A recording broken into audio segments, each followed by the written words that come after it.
بسم الله الرحمن الرحیم. پنځم فصل د حرکت قوانین. تر اوسه پورې موږ او تاسو کینیمیټکس یا هم هغه علم د میخانیک مطالعه کوي چې بدون د قوې او د کتلې څخه د اجسامو د حرکت سره سروکار لري.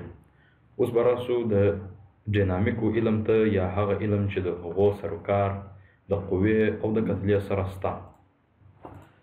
څلورم فصل کې خو موږ او تاسو دوه بعدي حرکات وویل، په هغو کښې مو د جسم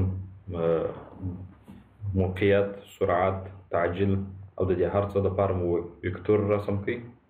بیا مو وروسته پرتابع حرکتونه سره وویل. همچنان دایروي حرکات ته ولاړو چې دوه نوع بعدونه یې تشکیلول په دایروي حرکاتو کښې. تعجیل چې یو ټنجنشنل یا هم مماسي او بل ریډیل یا شعاعي و، او په آخر کښې مو نسبي سرعت او نسبي تعجیل ووایه.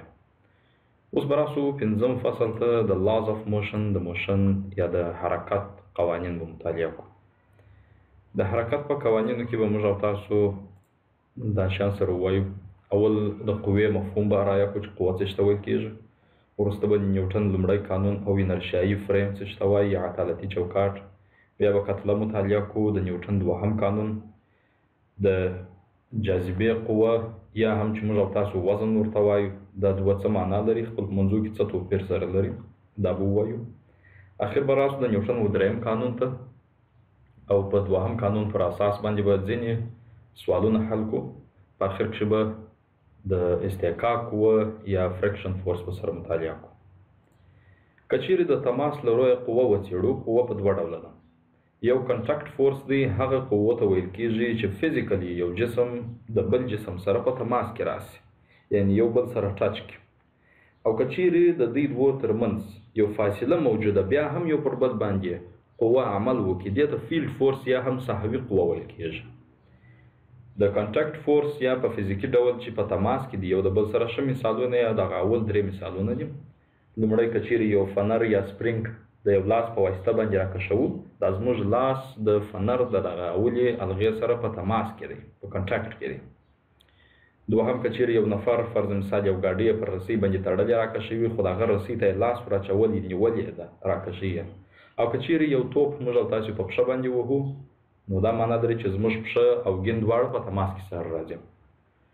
بل ساحوي قوه هغه قوې ته ویل کېږي چې په یو ساحه، په یو خلا، په یو فضا کښې هم یو پر بل باندې د قوې عمل یې خپرېدای شي. چې د هغو دغه درې بېلګې یې راخیستې دي. لومړی د جاذبې قوه ده چې دوه کتله لرونکي اجسام یو پر بل باندې همیشه د جذب قوه واردوي، ولو که ترمنځ یې هېڅ تړاو هم نه وي، یعنې په فزیکي ډول سره د یو د بل سره په تماس کې هم نه وي، بیا هم کولی شي یو پر بل باندې قوه وارده کړي. بل د چارجو ترمنځ قوه ده چې موږ او تاسو ویلي وو، هم نوع چارجونه یو بل دفع کوي، مختلف النوع چارجونه یو بل جذبوي، او دا هم بغیر د فزیکي تماس څخه امکان لري چې یو پر بل باندې قوه وارده کړي. بل هم میګنیټ او یو فلز دی، یعنې مقناطیسي قوه ده. مقناطیسي قوې په واسطه هم کولی شو فلزات یا هم نور مقناطیس جذب یا هم دفع کړو. دې ته ویل کېږي فیلډ فورس یا هم ساحوي قوه. په نړۍ کې چې څه قوې پېژندل شوي دي، هغه څلور ډوله قوې دي، چې یو یې جاذبوي قوه ده په ټول کائناتو کې چې پېژندل شوي دي، یو یې الکترومقناطیسي قوه ده، او دا نورو دوې ته یې هستوي قوې ویل کېږي، ولې چې د اتوم د هستې سره یې سروکار دی. سټرانګ فورسز قوي قوه او ویک فورسز کمزوري قوې ته ویل کېږي. زموږ او ستاسو د میخانیک فزیک همدغه دوه موضوعات دي چې فی الحال یې سره وایو. یو جاذبوي قوه ده چې د دوه کتله لرونکو اجسامو ترمنځ په یو ټاکلي واټن سره خپرېږي، او بل الکترومقناطیسي قوه ده چې هغه به هم موږ او تاسو وروسته سره ووایو. په قوه باندې عین خواص د ویکتورو اپلای کېدای شي، لکه څنګه چې د ویکتورو خواص موږ او تاسو په دریم فصل کې مطالعه کړله، هماغه خواص دي چې د قوو دپاره هم امکان لري. که چیرې یو قوه سنج موږ او تاسو ولرو، پر دې باندې یو قوه وارده کړو لاندې خواته، د اف یو په اندازه سره یو قوه واردوو، او دغه د قوه سنج نمبر موږ او تاسو ته یو راشي په دې ځای کې، یعنې د یو په اندازه سره دی راکښته شوی دی. که چیرې قوه ورته دوه چنده کړو، یعنې اف دوه قوه شي، نو دا معنا لري چې پخوا د 1 سانتي متر په اندازه راکښته سو، اوس د 2 سانتي متر په اندازه سره دغه نشان یې راکښته کیږي. که چیرې F1 او F2 قوه دواړه سره یو ځای کو په داسې حال کې چې موازي او هملوري وي، نو بناء د دې ترمنځ زاویه صفر کیږي. مجموعه یا محصله عبارت ده د دې دواړو د جمع څخه. دا خو د ویکتورو خاصیت و په دریم فصل کې مو ویلی و. نو هماغه خاصیت دی چې دلته په قوو کښې هم اپلای کیږي. یعنی د ویکتور خاصیتونه مکمل پر قوو باندې موږ او تاسو عملي کوای شو. نو بناء د 1 سانتي متر او 2 سانتي متر په واسطه باندې چې کوم قوې عمل کړی و د هغو مجموعه 3 سانتي متر په اندازه سره کیږي او جسم به د 3 سانتي په اندازه سره لاندې راکش کړي. When F1 and F2 are applied، کله چې F1 او F2 قوې عمل باندې وکړي together یو ځای in the same direction، دواړه لوري او سمت یو وي، the spring elongates by 3 centimeter، دا فنر د 3 سانتي په اندازه سره غټیږي. که چیرې د F1 او F2 قوې په دې ځای د F1 قوه عمودا لاندې خواته د وای د محور منفي خواته عمل کړی دی او د F2 قوه د X په مثبت خوا باندې عمل کړی دی. که چیرې د دې دواړو د تاثیر نقطه همدغه د فنر نیول سوی یا دا چنګک دی په اسلام، نو د دې مجموعه د هغه لوري او د مجموعې مقدار باید څونه وي. عین د ویکتورو په شان باندې قوانین په اپلای کیږي چې F2 او F1 یو د X پر محور بل د Y پر محور دی، بنا ترمنځ یې زاویه 90 درجې ده. هغه مجموعي قوه چې د دې دواړو څخه تشکیلیږي نو خو د F2 قوې سره موازي ترسیموو او د F1 قوې سره موازي ترسیموو. هر چیرې چې دې دواړه سره قطع کړله د تاثیر د نقطې څخه د دې د تقاطع تر نقطې پورې یو ویکتور رسموو. همدا عبارت د نت فورس یا هم مجموعي قوې یا هم محصلي قوې څخه دی. محصلي قوه د X محور سره 2 درجې زاویه جوړوي، هغه ته به تیټا ووایو. F چې پیدا کوو فیثاغورس قضیې څخه کار اخلو. د F قوه مساوي کیږي په F1 جمع F2 مربع سره او تحتي جذر چې پیدا یې اخر تاته 2.4 واحده په لاس درکوي. یعنی د مجموعي قوې مقدار یې 2.4 واحده سو. که چیرې زاویه لاسته راوړو د آرک تانجنت څخه کار اخلو چې مقابله تقسیم پر مجاوره ده. تیټا زاویه مساوي کیږي په آرک تانجنت یا هم د تانجنت انورس یا سرچپه معکوس چې مقابل F1 دی او مجاوره F2 ده. F1 قیمت خو معلوم دی 1 سانتي متر، F2 قیمت معلوم دی 2 سانتي متر، 1/2 0.5 کیږي. چوندی په څلورمه ربع کښې قرار لري فی الحال همدغه، نو ځکه د Y قیمت خو یې لاندې خواته دی F1 نو منفي راځي. نو لیکو چې -1 تقسیم پر 2 چې -0.5 کیږي. چې آرک تانجنت پیدا کړو 0.6 درجې، یعنی مجموعي قوه د X د محور سره 0.6 درجې راکښته ده. نیوټن سر آیزک نیوټن چې وو یو برتانوي یا انګلیش فزیست یا هم فزیک پوه او ریاضیدان وو چې د کال 1642 څخه تر 1920 پورې ژوند کاوه. د حرکت په باب باندې نظریات ورکړل چې د لومړی قانون د حرکت یا د قوې په باب دا و یو جسم همیشه د حرکت په حال کښې وي، مستقیم الخط یو نواخته حرکت په حال کښې وي او هیڅ کله نه درېږي، او همچنان یو جسم همیشه د سکون په حال کې دی او هیڅ کله نه غواړي چې خپل همدغه د سکون حال ته بدلون ورکړي تر څو پورې یو باندنۍ قوه راځي پر دوی عمل کوي او د دوی سټیټ یا حالت ته تغیر ورکوي. معنا یو جسم که چیرې همیش په حرکت کې وي، مستقیم الخط یو نواخته حرکت، یوازینی شی چې دی درولی سي هغه یو بله قوه ده. که چیرې دا قوه نه دا جسم چې په خلا کې په فضا کې په نظر کې ونیسو چې په مستقیم الخط یو نواخت حرکت کښې روان وي بدون د تعجله، دی به همیشه په هماغه لوري باندې په هماغه سرعت باندې به روان وي. او یو جسم همیشه دا میلان لري چې خپل د سکون په حال کښې پاته سي. که چیرې ته د سکون د حاله اړه نو خو باید قوه په وارده کړې. دا اوس فرضاً یو کتاب دی زموږ مخ ته پروت دی، دا کتاب خپله د ځای څخه نه بې ځایه کېږي، کله چې قوه په وارده کې بیا بې ځایه کوای سي. دغه حالت د مستقیم الخط یو نواخته حرکت او یا هم د سکون حالت، دا دواړو ته انرشیایي یا عطالتي حالت ویل کېږي. انرشیا یا عطالت په معنا د ټنبلي، سستي، کهالي، استراحت طلبي ده چې یو جسم نه غواړي چې خپل حالت ته تغیر ورکړي. د حالت د تغییر دپاره باید یو بله قوه په وارده سي، یعنې د ده په انرشیا کې باید تغییر راوستل سي. دا د نیوټن لومړی قانون و. د نیوټن د لومړي قانون ټول دارومدار په انرشیا باندې راڅرخي. انرشیا په حقیقت کښې د اجسامو یو طبیعي میلان دی چې همیشه د قوو او د حرکت په مقابل کښې خنډ ګرځي. د قوې په مقابل کې خنډ ګرځېدل، د حرکت په مقابل کې خنډ ګرځېدل، یعنې د حرکت د تغییر په مقابل کې خنډ ګرځېدل، دې ته انرشیا یا عطالت ویل کېږي. د انرشیا اقسام درې دي. یو د سکون په حال کښې انرشیا، بل د حرکت په حال کښې انرشیا، او بل هم د ډایرکشن یا د سمت یا لوري په مقابل کښې انرشیا ده. د حرکت بخښلي اول به د سکون حال ووایو. د سکون د حال انرشیا دې ته ویل کېږي چې یو جسم همیشه په خپل حالت په سکون حالت باندې پاته وي. که چیرې غواړو چې دی د دغه حالت څخه باسي، باید یو قوه په وارده سي چې هغه قوې ته امبیلنسډ فورس یا هم غیر متوازنه قوه ورته ویل کېږي. او د حرکت د حال انرشیا خو هغه انرشیا ده چې یو جسم یې د حرکت په حال کښې لري او د حرکت د سټیټ یا حالت څخه موږ او تاسې راباسو، سکون حال ته یې راولو، نو باید یو قوه باندې وارده سي. که چیرې په بس کې موږ او تاسې ولاړ یو او دا بس ناڅاپه فرض مثال درېږي، نو دا معنا لري چې موږ او تاسو یو څه په اصطلاح خپل د حالت څخه بې ځایه کېږو او بیرته وروسته هغه پښې یا په اصطلاح موږ او تاسو چې په سیټ کې ناست یو د تماس له وجې څخه بیرته خپل هغه اولي حالت ته راګرځو.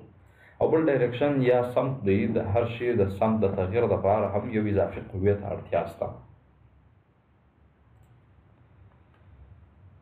اوس به راسو انرشیایي ریفرنس فریم ته چې انرشیایي مأخذي چوکاټ څه ته ویل کېږي. موږ او تاسو دوه نوع ریفرنس فریم یا مأخذي چوکاټ لرو. مأخذي چوکاټ د دې دپاره مطالعه کوو چې یعنې موږ او تاسې فی الحال په کوم فریم کې قرار لرو. دا د جسم حرکت چې مطالعه کوو دا د کوم دیدګاه څخه یې مشاهده کوو. آیا موږ او تاسې خپله په یو نواخت حرکت او یا هم د سکون په حال کښې یو، او که خپله تعجیلي حرکت لرو. که چیرې یو د یو جسم حرکت د یو داسې چوکاټ څخه مطالعه کوې چې ته خپله ورې یا د سکون په حال کښې یا هم یو نواخت حرکت ولرې مستقیم الخط، یعنې ستا خپل حرکت په دې ځای کې تعجیلي نه وي، بیا دې ته ویل کېږي انرشیایي ریفرنس فریم یا عطالتي ماخذي چوکاټ. او که چیرې ته خپله د یو جسم حرکت د داسې نقطې څخه مشاهده کوې، ارزیابي کوې چې ته خپله په هغه چوکاټ کې تعجیلي حرکت ولرې، بیا نو دې ته نن انرشیل فریم یا نن انرشیل ریفرنس فریم غیر عطالتي ماخذي چوکاټ وایي. رابس اوس کتلې ته.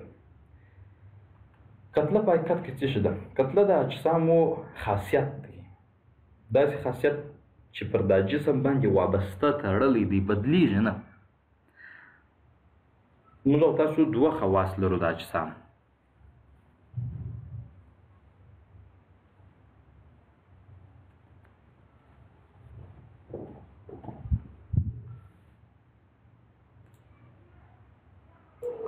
د اجسامو خواص په دوه ډوله دي. یو انهرنت پراپرټي ده، یعنې د ده میراثي خاصیت دی. د یو جسم میراثي خاصیت دې ته ویل کېږي چې په ده کښې نغښتی وي، پروت وي، دا د ده خاصیت دی. بل د محیط پورې مرتبط خاصیت دی، معنا نظر محیط ته، نظر انوایرمنټ ته، نظر چاپېریال ته د ده خواص بیا فرق کوي. د یو جسم وزن دی، هغه نظر محیط ته فرق کوي. په مځکه کې یو رقم دی، په سپوږمۍ کې وزن بل رقم دی. لیکن انهرنت پراپرټي یا د جسم خود داخلي خاصیت، هغه خدای دې وکړي چې د ده کتله همدلې د مځکې پر سر باندې اندازه سي او یا هم په سپوږمۍ کې یا بل چیرې اندازه سي، کتله به یې د تل لپاره همیش یو شان وي. دې ته انهرنت پراپرټي وایي. تر اوسه پورې خو موږ او تاسو کتله داسې تعریف کړې وه چې هر جسم د ذراتو څخه جوړ دی، د دې ذراتو مجموعې ته کتله ویل کېږي. بل تعریف یې داسې هم دی، که چیرې په انرشیایي ډول ورته وګورو، موږ او تاسې دوه نوع کتلې لرو. یو انرشیایي کتله ده، بل هم جاذبوي کتله ده. انرشیایي کتله هغه کتلې ته ویل کېږي چې د سرعت په مقابل کښې خنډ ګرځي. د کتله ابن هغه خاصیت دی، د اجسامو هغه ټولګه ده چې د سرعت په مقابل کښې خنډ ګرځي، یعنې چې هر څومره کتله زیاته وي هغومره سرعت کمیږي. هر څومره چې کتله کوچنۍ وي هغومره یې سرعت زیاتېږي، البته په ثابته وارده قوه سره. نو دا د کتلې یو خاصیت شو. د ډېرو تجربو وروسته دا ښودل شوې ده چې د کتلو نسبت مساوي کېږي په معکوس د تعجیلو د نسبت سره. یعنې که چیرې لومړنۍ کتله نظر دوهمي کتلې ته چې څومره ثابته قوه په وارده شوې نسبت یې پیدا کړي، چې لومړنۍ کتلې ته څومره تعجیل ورکول شوی وي او دوهمي کتلې ته څومره تعجیل ورکول شوی وي، د هغو د نسبت د معکوس سره به د یو شی وي. مثال یې راکړی دی، که چیرې 3 کیلوګرامه جسم وي پر هغه باندې د یو ثابتې قوې په مټ 4 متر پر ثانیه مربع تعجیل ورکول شي. اوس که چیرې همدغه کتله 2 چنده شي 6 کیلوګرام شي، اوس نو خو د سرعت په مقابل کې خنډ ګرځي او سرعت مستقیمه رابطه لري د تعجیل سره. نو بناء دغه چون کتله ورته 2 چنده شول، تعجیل ورته څه کېږي؟ نیمه کېږي، البته په عین قوه سره.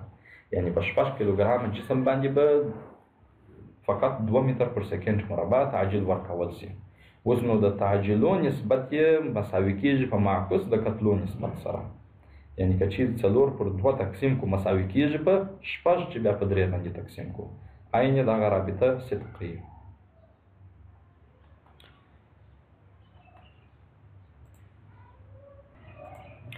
که چیرې مجموعه د قوه لاسته راوړو، مجموعه د قوه مساوي کېږي په کتله ضربې تعجیل سره. دا د نیوټن دوهم قانون دی. نیوټن دوهم قانون دا وایي چې قوه مستقیمه اړیکه لري د تعجیل سره. یعنې پر یو جسم چې هر څومره قوه واردوي هغومره تعجیل اخلي. که لږ قوه په واردوو لږ تعجیل اخلي، او که ډېره قوه په واردوو ډېر تعجیل اخلي. د هغه وخت په مساوات اوړي کله چې یو ثابت کمیت په علاوه شي او ثابت کمیت عبارت د جسم د انهرنت پراپرټي یا هم د داخلي او میراثي خاصیت چې هغه هم کتله ده. واحد یې کیلوګرام متر پر ثانیه مربع چې عبارت د نیوټن څخه دی، یا هم د قوې لپاره په انګلیش سیسټم کې واحد پاوند دی. موږ او تاسو په اف پی ایس سیسټم کې د کتلې واحد سلګ ویلی وو، چې سلګ که چیرې 1 فوټ پر سکند مربع تعجیل ورکړو د سلګو کتلې ته، موږ او تاسو ته 1 پاوند قوه په لاس راکوي. او سلګ هغه مقدار د کتلې دی چې مساوي کېږي په 2.1 پاوند سره، یا هم 14.59 کیلوګرام سره. سلګ دلته د کتلې واحد دی، پاوند په انګلیش سیسټم کې د کتلې واحد دی، په امریکایي سیسټم کې د قوې واحد دی. او بل موږ او تاسو کولی شو چې په انګلیش سیسټم کې چون په انګلیش سیسټم کې پاوند د کتلې واحد دی، په عین انګلیش سیسټم کې بیا د قوې لپاره پاوند فورس یا هم پاونډل استعمالیږي. د قوې لوری او سمت نظر تعجیل ته فرق کوي. که چیرې تعجیل د ایکس پر بعد وي د قوه مجموعي نظر ایکس بعد ته لاسته راوړو، که تعجیل یې د وای پر بعد وي د قوه مجموعي نظر وای بعد ته، او که تعجیل د زید پر محور وي د قوه مجموعي نظر زید محور ته لاسته راوړو. او که چیرې یو تعجیلي وکتور وي چې په 2 ابعادو باندې یا نظر ایکس او نظر وای دواړو ته کمپوننټس یا هم مرکبات ولري، بیا کولی شو قوې یا نظر د دواړو ابعادو ته لاسته راوړو چې د قوه مجموعي ایکس د قوه مجموعي نظر وای ته شي. او که په 3 سره بوده باندې یعنی یو وکتور په 3 ابعادو باندې نظر ایکس و نظر وای نظر زید ته خپل مرکبې ولري، بیا کولی شو د هر یو لپاره بیل بیل د قوه مجموعه لاسته راوړو. خو معمولا تعجیل مستقیمه اړیکه لري د قوه تقسیم پر کتلې سره. یو مثال یې راکړی دی، که چیرې یو د هاکي ګیند وي همزمانه پرده باندې 2 قوې عمل وکړي چې یو د ایکس د محور 20 درجې او بل د ایکس د محور 70 درجې باندې عمل کوي، چې په یو ته په 4مه ربع او بل ته په اوله ربع کې خپارېدوي. که چیرې دا دواړې بیټ یا د کړي یا هاکي راکټ چې ورته ویل کېږي همزمان په نوموړي ګیند باندې وموښلي، نو خو د F1 قوې په اندازه سره لاندې خوا، F2 قوې په اندازه سره لوړې خواته قوه په واردوي، چې د هر یوه کچه معلومه ده 5 نیوټن او 8 نیوټنه ده، او د جسم کتله یې هم راکړې ده چې 300 ګرامه ده. نو وایي تاسو یې د تعجیل لوری او مقدار لاسته راوړئ چې څونه تعجیل به دا جسم واخلي او کومې خواته به ولاړ شي. هغه لوری سمت ډایرکشن یې یعنې زاویه یې د ایکس د محور یا هم د F1 سره لاسته راوړئ. د اف یو وکتور هم راخلو خپل په مرکباتو ویشو نظر اکس و نظر وای ته، اف دوه هم راخلو نظر اکس او وای ته خپل په مرکباتو باندې ویشو. هر یو چې په مرکبه وویشي نو د اکس د محور مجموعه لاسته راوړو چې اف دوه هم په اکس کې رول لري، اف یو هم په اکس کې رول لري، او د وای د محور مرکبات یې لاسته راوړو چې اف دوه هم په وای محور کې رول لري، اف دوه وای سمت یې لوړې خواته دی، اف یو هم نظر وای محور ته خپل کمپوننټ یا مرکبه لري چې لوری یې لاندې خواته دی، هغه په منفي خوا کښې راځي. نو د قوو مجموعه یا مساوي کېږي د اکس پر محور باندې اف یو اکس جمع اف دوه اکس، او د وای پر محور باندې د قوو مجموعه مساوي کېږي اف دوه وای منفي اف یو وای.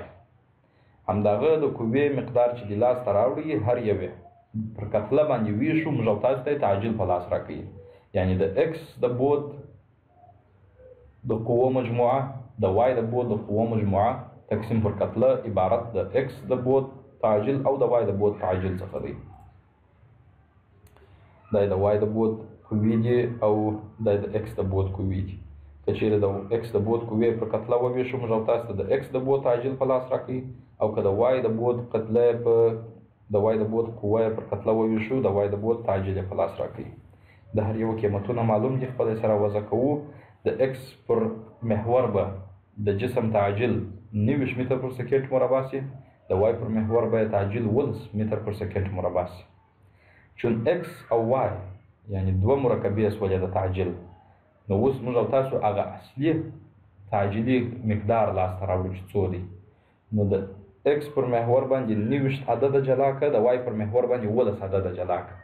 بیا دواړه د وکتورو انجامونه په موازي ډول د وای د محور سره او د اکس د محور سره رسم کړي د متوازي الاضلاع په طریقه باندې د دې دواړو ابتدا او هغه نوې وصل سوې نقطه دواړه د وکتور په واسطه ترسیموو چې دا ته موږ او تاسو مجموعي تعجیل وایو، او مقدار د فیثاغورس قضیې په اساس مساوي کیږي د اکس د بود تعجیل مربع جمع د وای د بود تعجیل مربع کل تحت جذر چې 40 متر پر سکند مربع کیږي.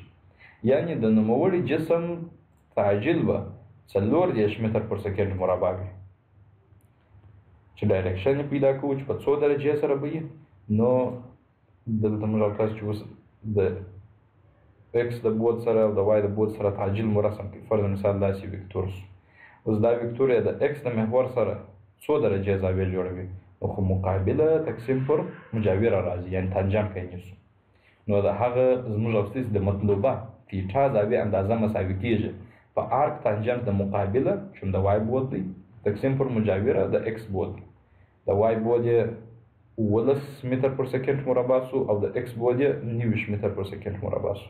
نو 10 پر 90 وویشو د آرک تانجنت په پیدا کو 10 درجې، یعنی د اکس د محور سره به 10 درجې زاویه جوړه کړي، نو په 10 درجو سره به جسم دا خواته تعجیل وکړي.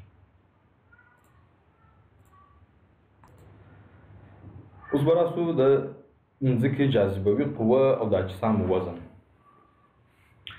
چې موږ او تاسو ویلي وو چې کتله لرونکي اجسام همیشه یو پر بل قوه واردوي، او په دې کې یوازینۍ قوه چې وجود لري هغه د جذب قوه ده.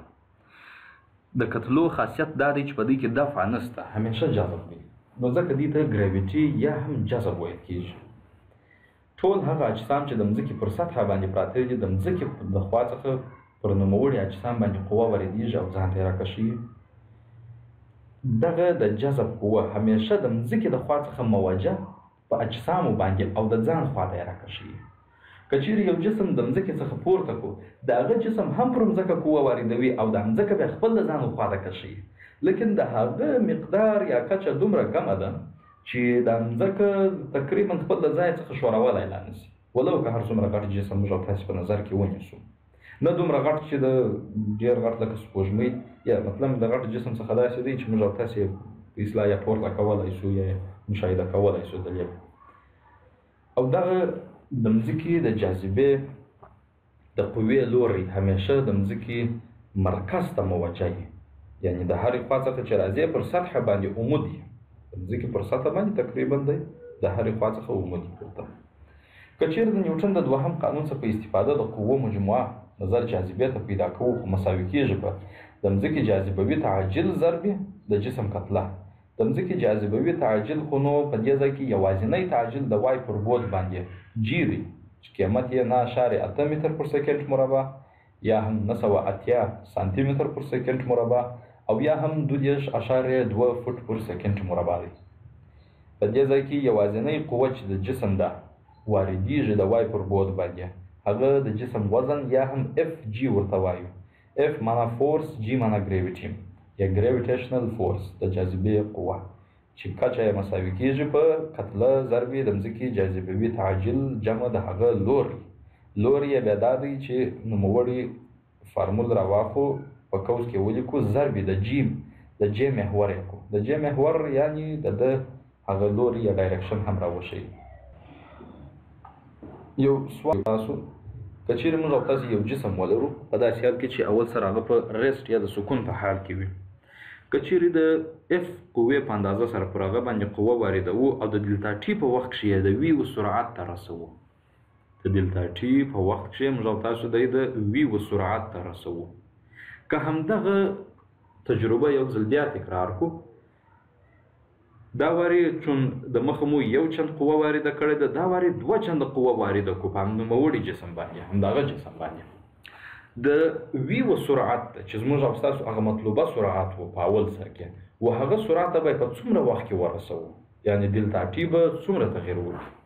معلومه خبره ده چون قوه 2 چنده سوله و زموږ او ستاسو مطلوبه سرعت چې 3 متر پر سکند دی فرضاً، و دغه 3 متر پر سکند ته پخوا ما په 2 ثانیو کې را رسول.